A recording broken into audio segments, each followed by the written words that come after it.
नमस्कार विद्यार्थी मित्रांनो, मी विनायक कांदळकर तुमच्या सगळ्यांचं हृदयान अकॅडमीच्या या यूट्यूब चॅनलवर स्वागत करतो।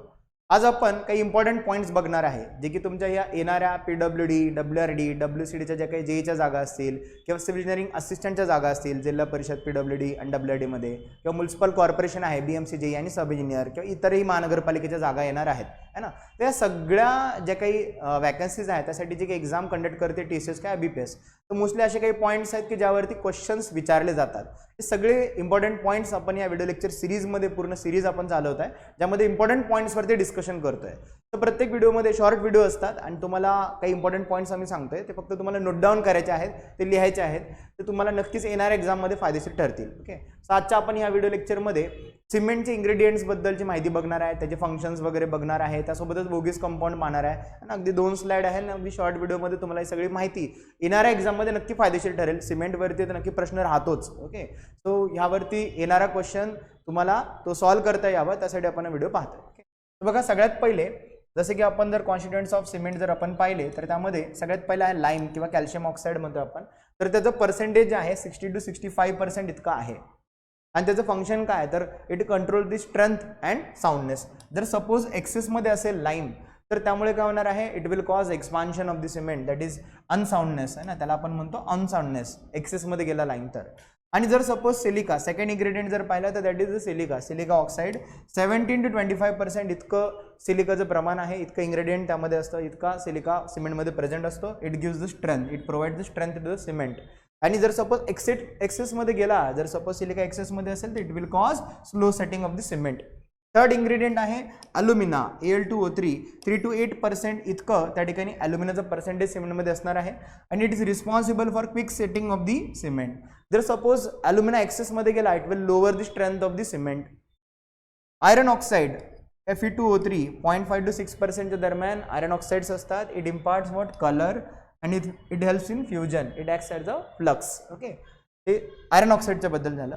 मॅग्नेशिया MgO 0.5 to 4% इतकं मॅग्नेशियम ऑक्साईड असतात। साधारणतः त्याचं फंक्शन काय तर it imparts colour and hardness. Okay, जर सपोज मॅग्नेशियम एक्सेसमध्ये गेला तर त्यामुळे काय होतात, क्रॅक्स आपल्याला पाहायला मिळतात मॉर्टरमध्ये किंवा it makes the cement unsound.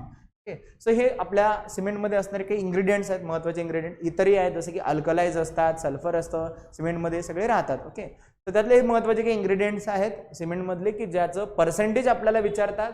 दुसरा आपल्याला प्रश्न असतो सिमेंटच्या ह्या इन्ग्रेडियंटच्या फंक्शनवरती किंवा जे काही इन्ग्रेडियंट एक्सेसमध्ये गेला तर त्यापासून कोणते कॉजेस आहेत यावरती प्रश्न राहतो। ते कंप्लीट पूर्ण स्लाइड महत्त्वाचे आहे, तुम्ही व्हिडिओ पॉज करून नोट देखील करू शकता।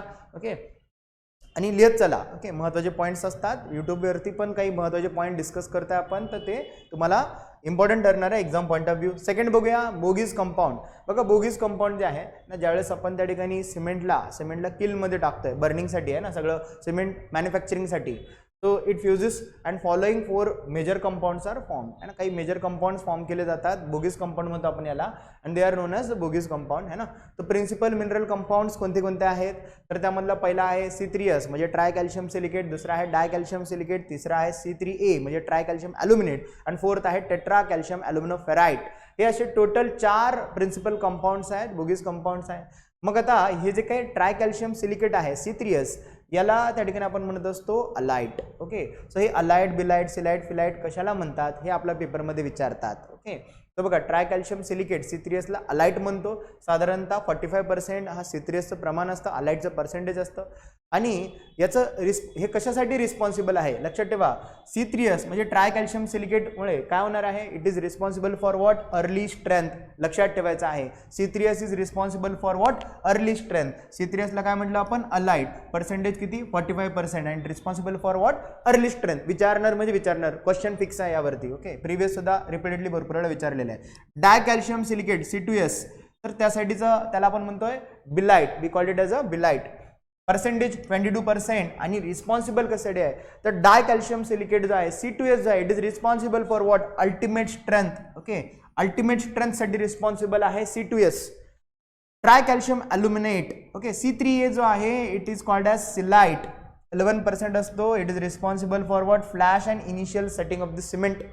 After that tetra calcium aluminoferrite, आता त्याला आपण C4AF म्हणतोय है ना, C4AF टेट्रा कॅल्शियम ॲल्युमिनोफेराइट फिलाइट म्हणतोय 9% आहे आणि फ्लॅश सेटिंगसाठी रिस्पॉन्सिबल आहे.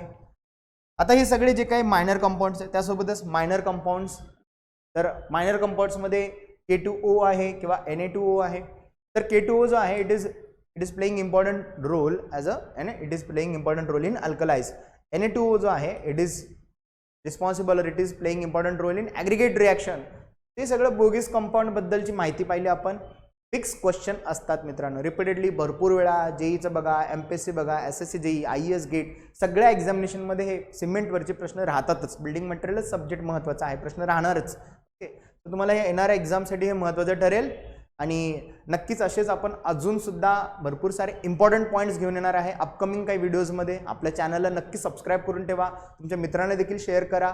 येणाऱ्या एक्झामसाठी सर्व TCS IBPS जे पेपर घेते त्याच्यानुसार आपण MCQसुद्धा घेत आहे. ओके, सो आपल्या ह्या चॅनलमध्ये काही यूट्यूब व्हिडिओज पण आहेत, जसं की आपण एक ब्रिक अँड ब्रिक मेसनरीचा सुद्धा व्हिडिओ बनवलेला आहे, ज्यामध्ये TCS IBPSचे प्रिव्हियस इयर एक्झाममध्ये झालेले क्वेश्चनसुद्धा घेतलेले आहेत. ओके, सो असेच आपण नवीन नवीन व्हिडिओज बघूया. चॅनलसाठी सबस्क्राईब करायचं नक्की विसरू नका. थँक्यू. चलो बाय.